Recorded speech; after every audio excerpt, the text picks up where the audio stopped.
Got it.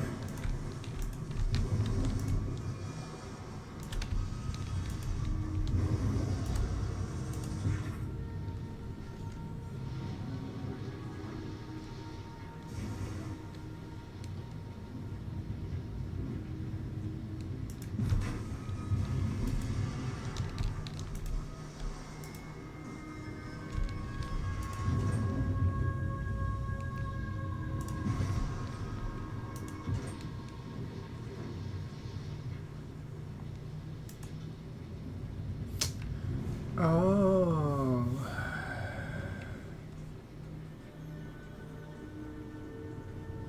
But I don't want to use that.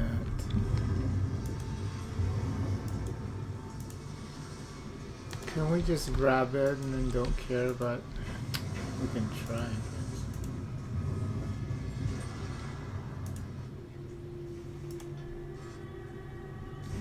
You're so eager to bring the library down on our heads that you would pull out the only lynchment, so be it.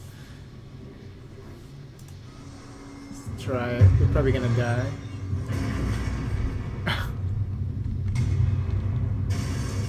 Oh, this can't be good. Yeah. Well, not really.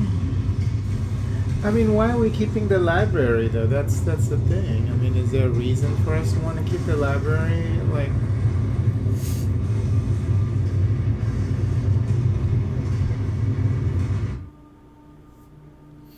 why would I want to give up an artifact?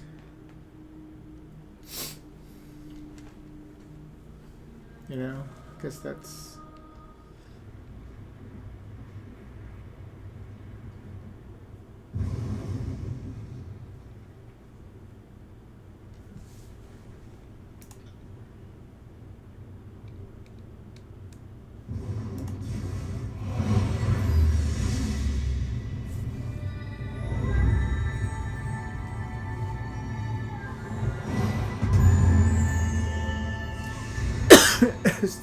you still resolve the edict.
Giving the silent archive to him, that seems kind of crazy.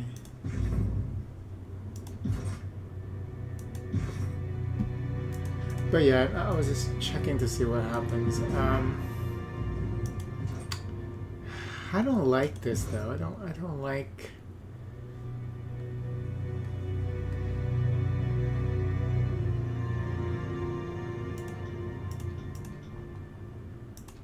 We only have one.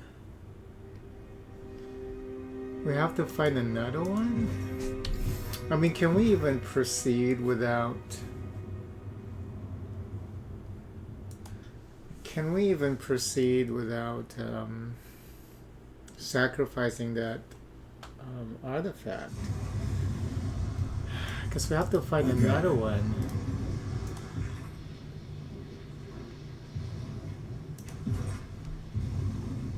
Crazy, because I want to keep this if I can. So we have to find another artifact. But where? I mean, we're out of... We don't have any other quests. And he's not going to allow us to do any other quests, right? Weight of the Ages. Oh, we can go to Stone Sea. Can we even go to Stone Sea? I don't think we can. Oh.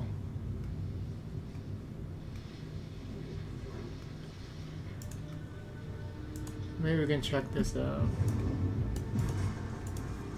Let's just do that before we make a decision about what to do with the library here. I would think that there's a good reason to keep the library open. Maybe we'll get something out of it. So.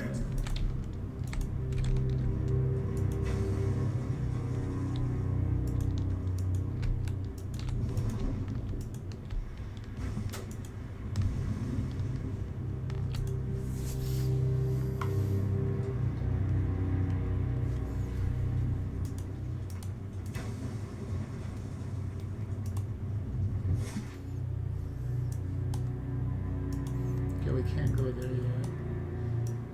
We can go to the Stone Sea. Cacophony, secluded forge. Oh.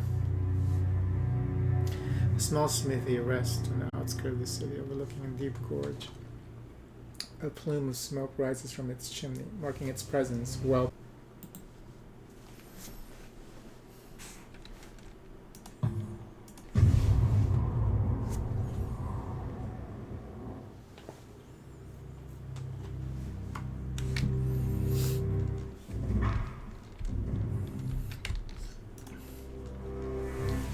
In stark contrast to the tools of the Overlord's forge bound smiths, this equipment bears the marks of heavy use and inconstant maintenance.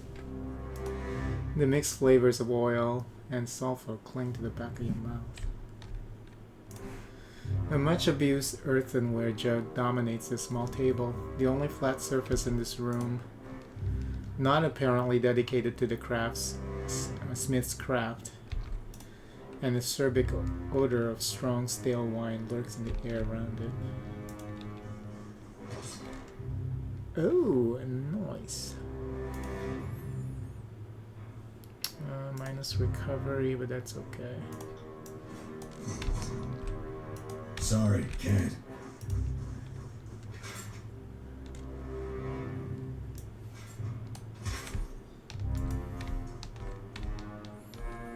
Lycentia.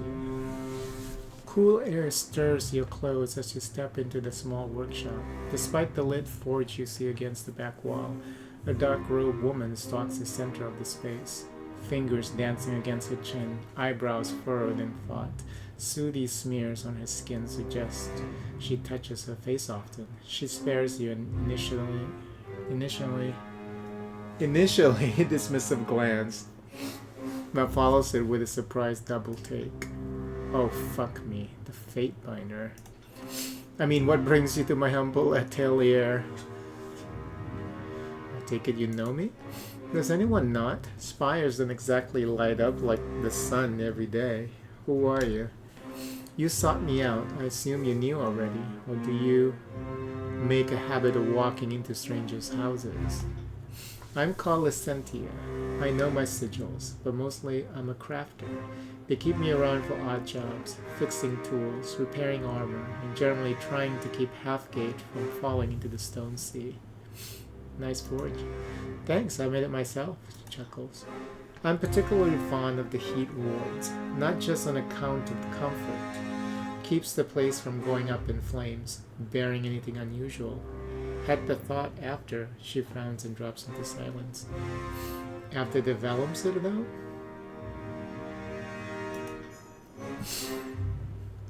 Are you a sage?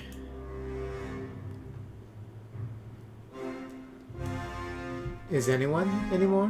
Heard the school burned up. Surprised you took notice. Licentiate here is a former sage? It's not that she ever officially left. It's more she got tired of life in the Citadel and never came back. I studied among the sages once, years ago. Worked for the royalty of Azure for a while after that. Nice work until Cairn arrived. You going to persecute me? She looks you over. Depends on how helpful you are. Then let me ask again, why are you here? I need you to examine my friend Barrack. This one, I assume. He's pointy. Her gaze wanders around Barrack's assortment of sharp edges. Damn it, Fatebinder, why can't you leave this be? Leave what be?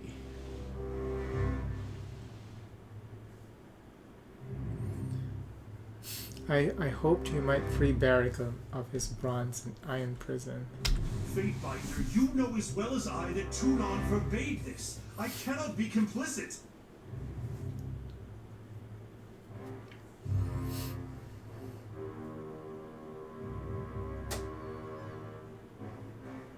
I promise you that this will be for the best, friend. Let me deal with the legal ramifications. I have little confidence that Tunon will see it the same way, or that you will be able to shield me from his wrath. I assume that you want to come out with all your bits regardless, right? Then hold still and quiet down. If for anything else, I need to ask you a few questions. What manner of questions? Just answer the questions, Barrack. I won't ask anything political or tactical, only matters personal. Hardly reassuring. First, have you ever engaged in sexual congress? What? He might be cute under all that shit and sweat and everything else, grime and old skin. What? I don't... How can that can't be relevant, Barrack sputters. He doesn't understand the first thing about mystic sympathy, does he? The smith frowns and looks at you. It's important, Barrack, particularly in case of possible convergence of arcane energies, to rule out resonance adulteration. I suppose that sounds reasonable. The armor has prevented anything from happening recently, regardless of whether or not I wanted it to. Before that, well, the Legion is... I spent people I cared for deeply. We are the pride of the North, strong and beautiful, he creaks quietly. And that's all I shall speak of it. I have never passed time with a mage, or archon, oathbound, beastwoman, or anything else unusual. Nothing unusual? I've always heard that there's a special bond between a disfavored officer and their submissives. Sorry, subordinates. Is there anything you're unwilling to soil with your perversion, witch? You wore forge-bound armor during the conquest, correct? The smith nods. And prior to it. Was it sigil woven, enchanted against harm? I do not believe so. It was iron. Have you had sigils of any kind branded into your skin? I bear the mark of the disfavored, nothing else. The mark of the disfavored? The general sigil, or rather what of it, the Overlord's decree allows. Many members of the Legion scarred themselves with it, binding their loyalty into their flesh and blood. It marks us family. I've heard it said that Graven Ash protects. The sages had no direct knowledge of the Archon of War's abilities, but there were many, many theories. I don't suppose you can provide any concrete information. You ask me to reveal the great general's secret to a mage? That is too much. Archon Ash shares strong connection with his soldiers. It allows him to take on some of their harm while also sharing in their experiences. Fatebinder! His gasp contained anger and disbelief in equal measure. And you do not need repairs or maintenance on the armor, I presume? Aside from oiling it and Filing down the pointy bits? No. Wait, how did you know that? Metal grinds quietly. The smith stares at Barrick in thoughtful silence before retrieving from the forge a long iron bar, its end glowing red from the heat. She holds it out to you. What am I supposed to do with this? Take it to start with. What comes next, he's going to want a friend doing it. I take it. Next, you'll want to stick that into him through his armor. It's going to hurt regardless, but I suspect quicker would be better. She leans towards you, lowering her voice. Stab Barrick. Howling in agony, Barrick staggers backwards, grasping at his side. The smell of burnt flesh hits your nostrils a moment later. Reaching down, Lycentia grabs the iron rod and tugs it from Barrick's side, eliciting another scream of pain. She takes a step back as his gauntlet swings out in wild attempt to backhand her. Fucking shit on all ill-starred beast mother of asses. What in the great general's name, woman? You glare at her. No. It'll be okay, Barrick. You face worse. A hiss issues forth from within his helmet. I suppose that's true, though usually with a bit more warning. He twists his torso in an attempt to get a look at the wound. Amazing, the smith holds up the sizzling metal prod, drawing a sigil in the air with her free hand. Examine the wound. You bend close to the wound, but Barrick's hand is clamped over the hole in his side, obscuring your view. I need to see the injury, Barrick. With slow reluctance, he's exposing his sexy flesh. With slow reluctance, Barrick moves his gauntleted hand from the hole in his hide. You peer through the hole in an oxidized bronze and iron shell, willing yourself to ignore the mixing smells of cooked meat and fetid human waste. You see the ragged, oozing flesh beneath, a gasping red cavity pulsing in time with Barrick's labored breath. Even as you watch, the wound seems to close, bronze-colored skin knitting together at the edges like a slowly closing mouth. It's not merely the skin, however. Barrick's armor cage slowly shifts and flows, incrementally reducing the aperture. Are you seeing this too? His armor seems to be healing, just like his flesh. Exactly, and the edges. If she's making any attempt to hide her excitement, she's failing spectacularly. Your armor and flesh heal as one. Is that a standard property among the disfavored? She straightens, peering into Barrick's mismatched eyes. Not to my knowledge. No lore. Then we're finally getting somewhere, right? It certainly means I've got a sense of what's going on. She taps her lips in thought. I have a working theory, but what I can't make out is what differentiates you from the other disfavored who serve in the Blade Grave. Maybe it's some trick of the blood, maybe it's your connection to the Fate Binder, maybe something else. But I barely need the Fate Binder prior to Vendrian's well. There's a lot we don't understand about how the world works. Kairos of strictures against literacy and inquiry doesn't exactly help. She glances at you. Choose your words carefully, Smith. Oh, apologies, Fate Binder, she blanches, swallowing. Before I can suggest a solution, I'll need a sample of alloyed iron and bronze from the side of your entrapment. About this much should do. She holds open her palms about 6 inches apart. Can't we just cut that much off of Barrick? Fate Binder! No, I'm afraid. Even if Barrick here would dispose of the idea, she raises an eyebrow. I am not. I need the sample as a point of comparison. Taking it from him would be meaningless. We'll get you the sample.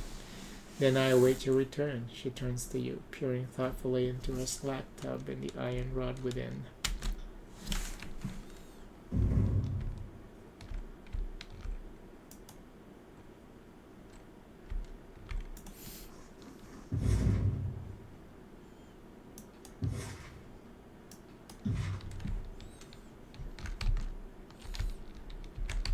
Where is it? Oh, Broken Plain Wilderness.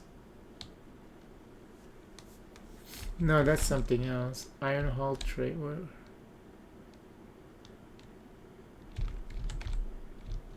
Oh, Sentinel Sand outskirts. Okay. Might as well just rest for a little bit.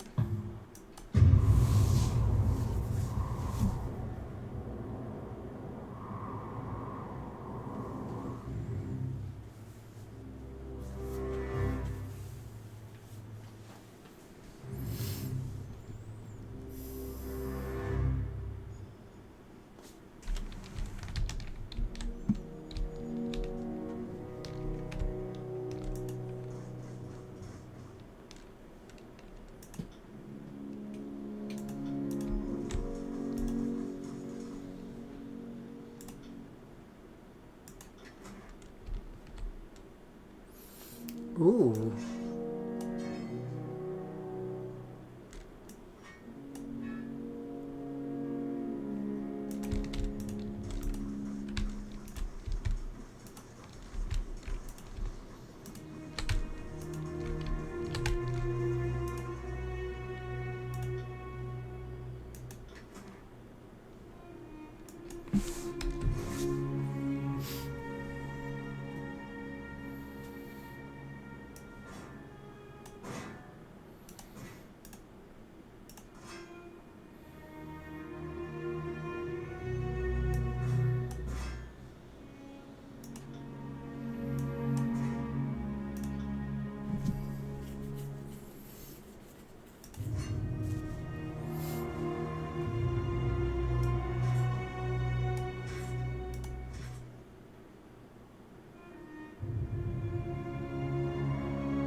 Oh, we totally forgot. Oh, then we just got it.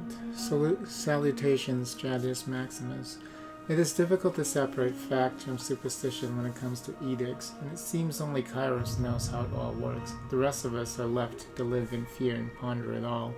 Kairos edicts are sort of magic above and beyond even the Archons. I dare say the edicts are stronger than Kairos, as there's no evidence Kairos can willingly stop an edict once set into motion, which is in part why Kairos' edicts seem to have an until or unless clause in their wording. I know the edict, as powerful as it is, requires a human voice to complete the casting. Thus the Overlord has people like you proclaim edicts cast from far from the Imperial throne. The magic is Kairos' magic, but the human voice is the final carrier or trigger to complete the magic phenomenon. And here's what's most fascinating, at least as far as you're concerned. There have been dozens of mortal agents who have been made to proclaim edicts. 2/3 of them die within a decade, and many gave reports of lingering mystic scars from the ordeal. And there have also been a handful to resolve or break an edict. These until and unless clauses get fulfilled from time to time, and we see a similar pattern in history. Those who resolve an edict often live short lives, and many speak of arcane side effects of the shadowed edicts. Here's where you're unique. To the best of my fact-finding, you're the first person to proclaim and break the edict, the exact same edict. Whatever mystical power is involved in the creation and devastation of such magics, you're the first to stand at the terminus of both. Now that I know the spires can be awoken, it makes sense that if anything can or would wake from slumber, a shattered edict seems the likely culprit. Kairos has other edicts in place throughout the tiers. If you truly wish to learn more, perhaps you should take it upon yourself to shatter those edicts. After all, if Kairos did not wish for the edicts to be broken, why include a termination clause? Myothis. Dear Myothis, I appreciate the information. Thank you for sharing. Knowing what you know of my situation, what would you do?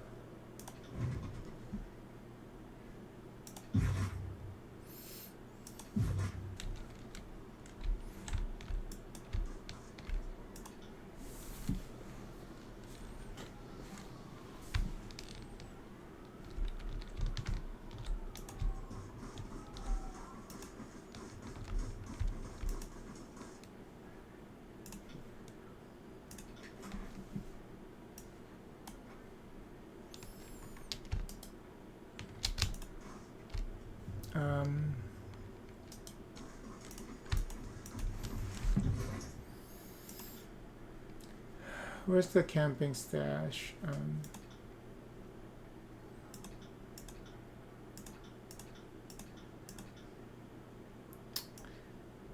Where is that? Oh, we have 8. Okay. We still have it. Oh, because it's free at the Spire. That's right.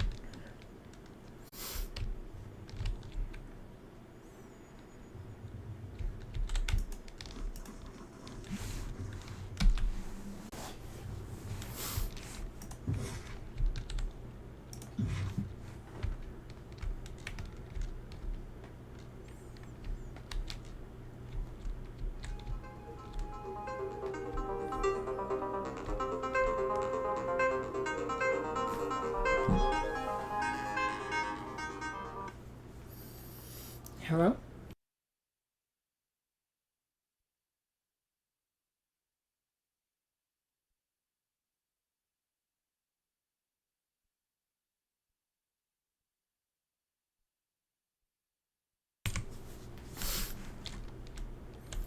Which quest is this? 20 hours away. 3 days.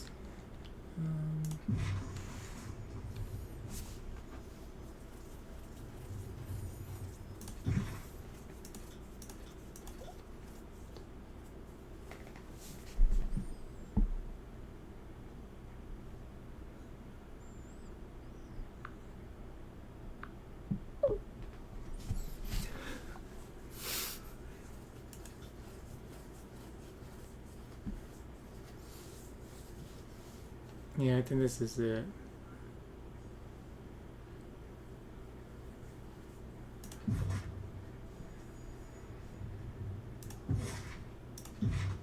Not too far away from the Thines Crossing. Right. Okay.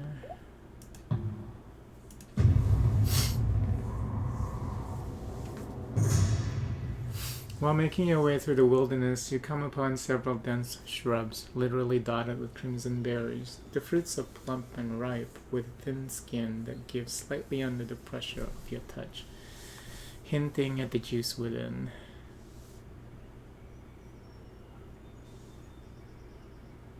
Attempt lure. No. Defy the land tree.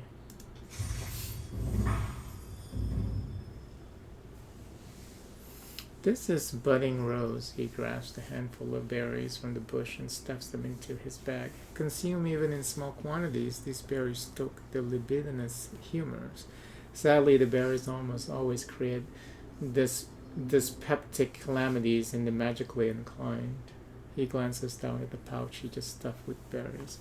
But sometimes the terrible stomach pains are worth feeling like a teenager again. You recognize the plant as budding rose, a bush that produces edible berries. These are a known aphrodisiac, commonly used in local festivals. Unfortunately, they're also mildly toxic to practitioners of magic. You carefully pull several berries from the plants.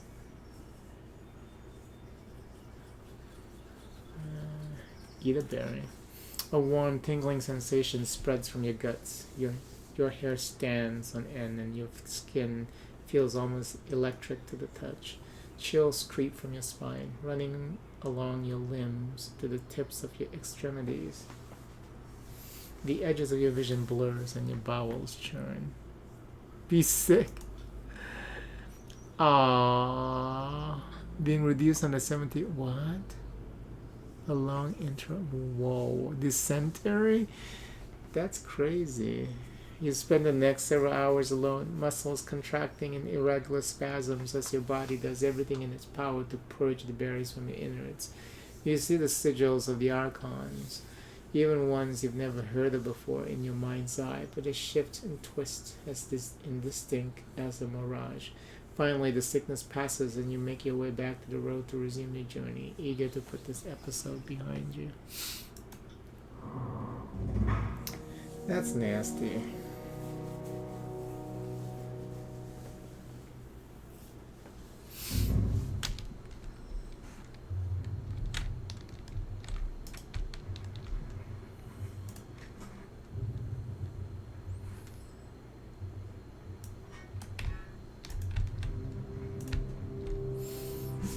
Piss it all.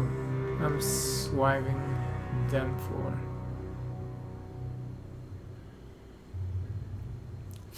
You don't look so well. Yeah, he coughs, racking, whole body, staining his lips with blood. All I can taste is blood and shit. Can't be good. This favor got us good. Don't suppose you're up to avenging us, or better, saving our asses.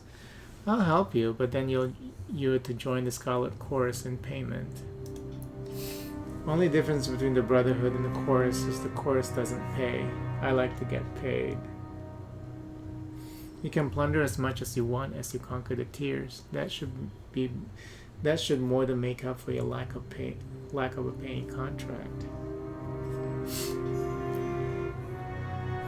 Anyone ever tell you Fatebinders are hard to argue with? He grins wanly. Patch me up and kill those disfavored fuckers. I'll join the chorus. Nice.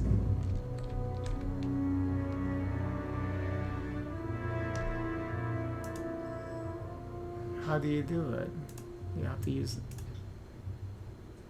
I'm afraid not.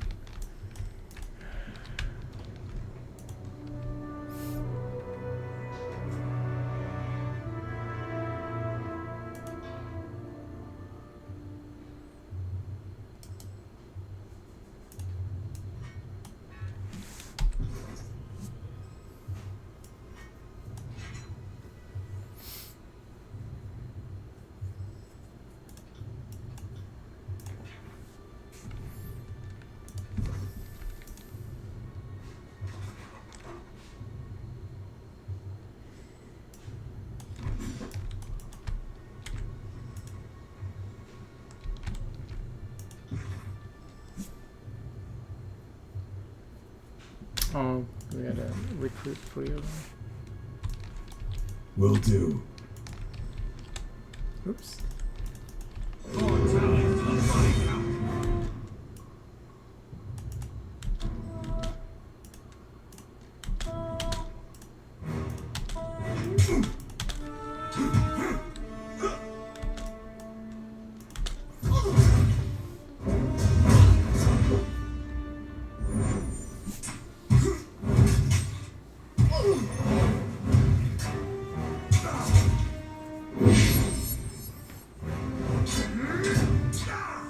Could this weapon be any more useless?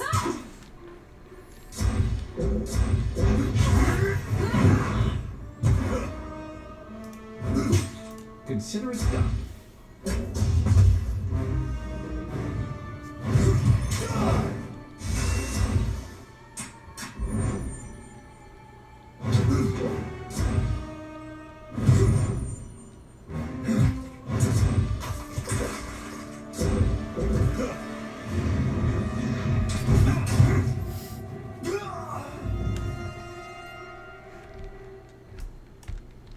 On it.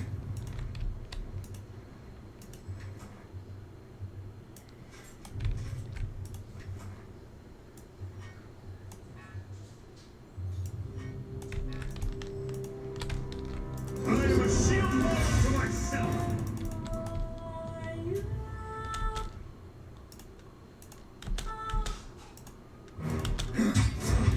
At once.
Ooh.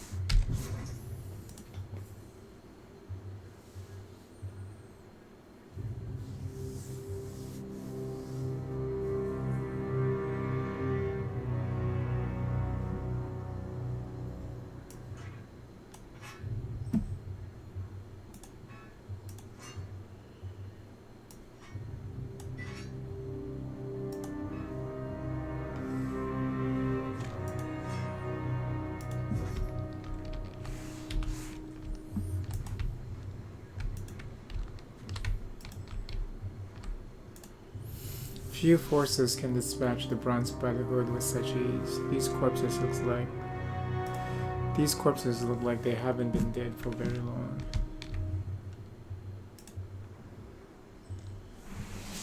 Ain't enough rings and tears to make me fight the disfavored again. Shit, I think I'm dying. Swear your fealty to the Scarlet Chorus and I'll help you. Trusting a sellsword's word, I'll promise anything you want if you heal me. Nice. Lonnie.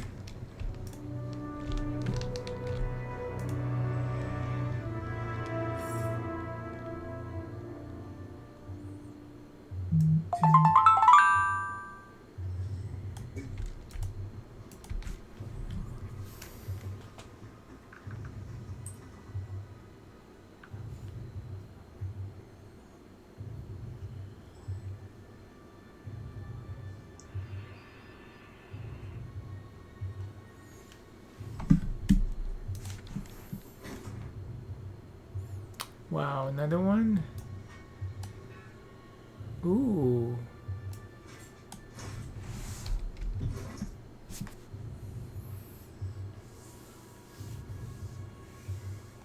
Just wanna see. Ugh. It looks like shit, but. Oops. I'll be over here.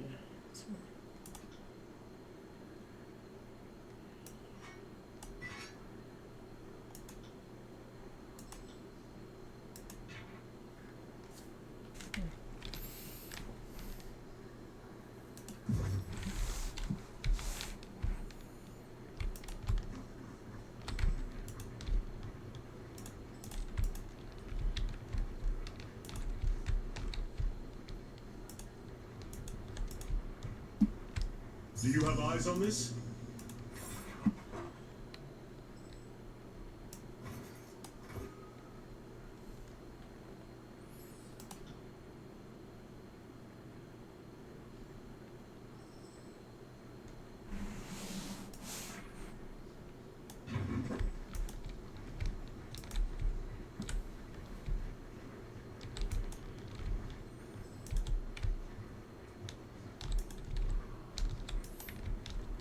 Oh, down here.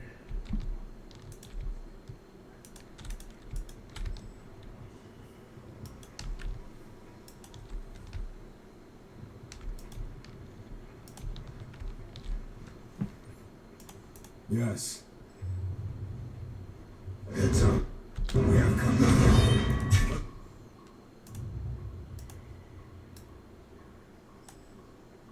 Let's have it then.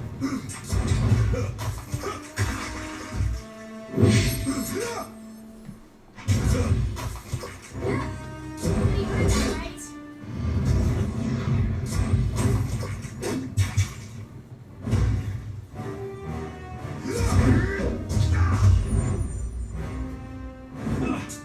I'm getting too old for this.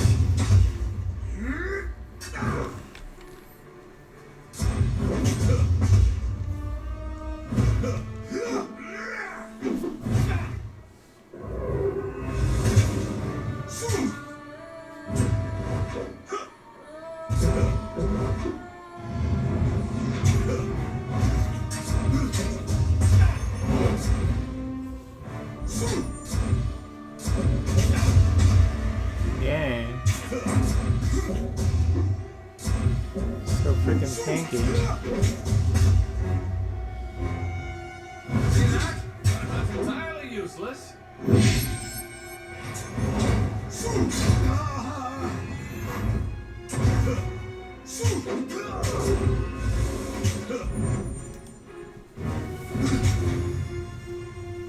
Who's beneath me?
Dear Chadius Maximus, based on what you've told me, it seems a stretch to believe these events are mere coincidence or circumstance. Kairos' edict of execution was a setup for someone to claim Ascension Hall. To think that Kairos did not know what would happen is a massive underestimation of the Overlord's long view. You have been thrust into the arena of the mighty. Your options are retreat into obscurity, suicide, or rising to the occasion. I suggest the third option. If I were you, I would use my connection to the spires to see if they will all awaken to my presence. Every tearsman sees the spires in the horizon. If they know you are the master of the spires, they will see you each time they look to the sunrise or sunset. Foster a reputation of power. Make others fear you. This is what I've seen Kairos and every living Archon do for as long as I've lived. And there's reasons for this. There's the practical case that power and reputation insulate you from threats. But there's a lesser known element that I can't prove, but I know in my heart to be true. The fear and love of others will strengthen your magic. This last part I've inferred from my discussions with Blood and Mark, and the few times he has spoken of his gruesome work of slaying those who might rise or threaten the Overlord. He has hinted that it's easier to kill the rogue elements before they become famed and fearsome. In my lifetime, I saw Graven Ash change from an unknown militiaman to a fearsome general, and I can assure you, he did not have the power to shield his warriors in those days when he was without title or reputation. The Archons will never, ever discuss the origin of their power, because such knowledge might be used against them. But I have known all the Archons to be obsessed with the presentation of power. Your connection to the spires will all but guarantee the Archons will want to control and destroy you. It's a question of when, not if. Start thinking and acting like an Archon. As far as I'm concerned, you are an Archon. The Archon of the spires. We're quick to place labels on powers we easily spot. The history is replete with Archons of fire and ice. It is foolish to think that there must be a word for thing before an Archon can control it. Other way around, the Archons show us what is possible, and we must step to their dance. Meathis.